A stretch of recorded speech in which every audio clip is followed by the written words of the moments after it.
Michael, could you just kind of talk about your how it came that you went into the lineup? Did you know that was a possibility going into the game, or that it might happen at a certain point? I knew it was a possibility. Right when I first came here, Coach Rule and my O-line coach, he made it a real emphasis that everybody on the whole entire team needs to do their job, because you never know when your number is going to get called. So, last few weeks I was going to practice trying to get my teammates better, and then whenever my number was called, I was prepared for it. How easy or difficult was this offense to grasp for you? Um, it wasn't. It wasn't very difficult. I understand things pretty quickly.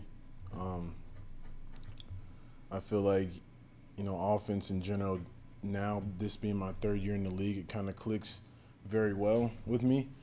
Um, and I kind of learned, one of my older brothers from the Bengals, Quentin Spain, he actually came in one week, and started after I had got sick, and he was already, ready to go. So he told me whenever I left, learn the playbook as quick as possible. So that's what I did. How much time does that take, and what does that look like when you're trying to do that? When there's things like code words, it's really just finding out ways to memorize how it makes sense in your brain. So for me, I would always have to, write down plays over and over. It's me writing it down and actually doing it as well. So that's what I did.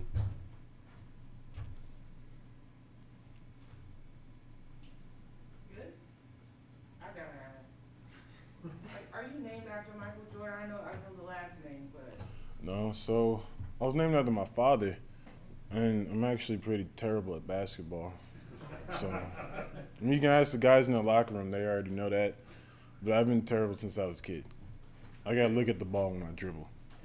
You ever try to pull that with a reservation at a restaurant or anything and say, So I got before Michael Jordan? yeah. So I got a story about that. It was Super Bowl Sunday, my freshman year of college, and I'm ordering pizza for halftime for me and all my buddies. I placed it online under the name Michael Jordan, and all of a sudden, it says it's gonna be here in 20 minutes. So I called the guy, I called the place, and I said, yeah, I placed the name for Michael Jordan, and he starts cussing me out. It was like, it's Super Bowl Sunday. You can't be playing around with fake names like that.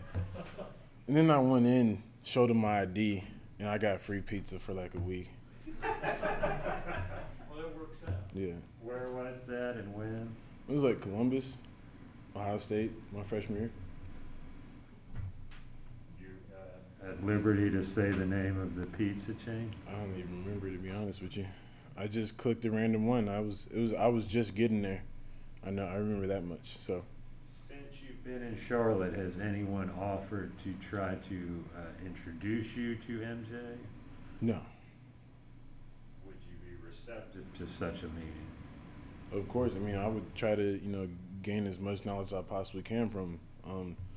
He's obviously the very, very top of his sport ever. So I feel like you can definitely learn a lot from him. I know that specifically with Coach Rule, when we first got here, he started talking about the Last Dance, and if Coach Rule can take something from him, I'm not too big to not. You know what I'm saying? So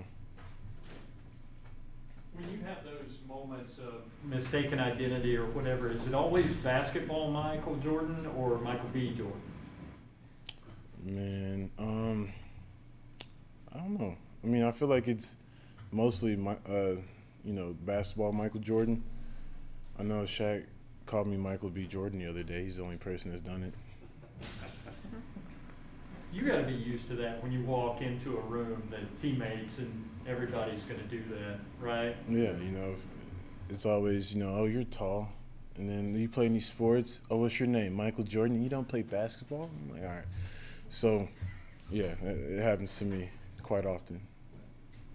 As it pertains to football, do you feel like you made a pretty good first impression last week and that this is a job you can hang on to? My focus is to, keep getting better each and every week and, restart every week. I want to come in the same guy. So whatever happened last week, whether it was a great impression or not, I'm gonna go out there and I'm gonna, do whatever I can for my teammates. What's your nickname? MJ, Big Mike, Big Nasty. It's too many names, to be honest. Do you have a preferred one? Michael's fine.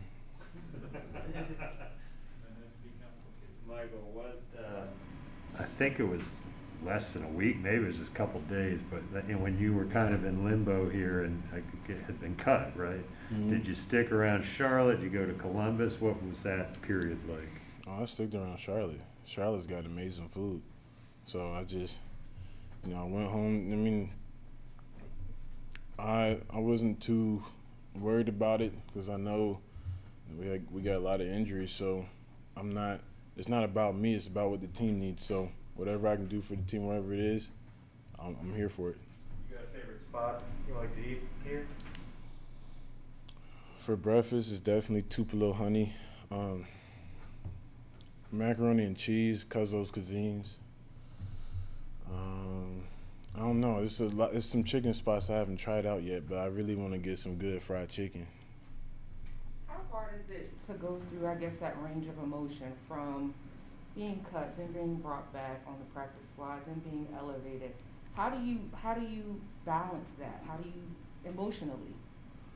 By being in the moment.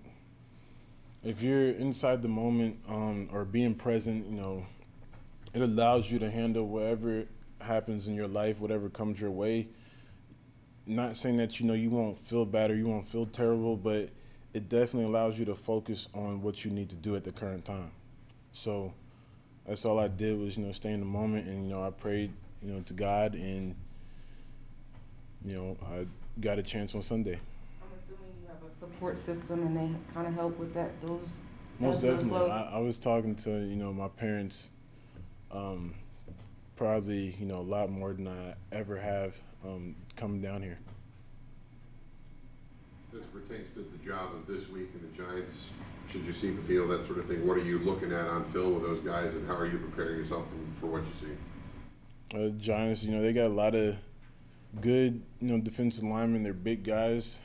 Dexter Lawrence, he's a, power guy. We've been practicing all week just with really our main focus is playing good football. So that's most of the preparation. There's nothing extra that we have to do. We don't have to, be flashy with things.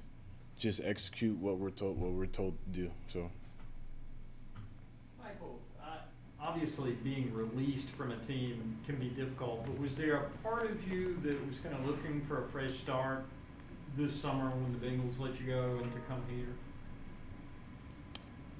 I wasn't really looking for, a fresh start or anything because I didn't know what to expect.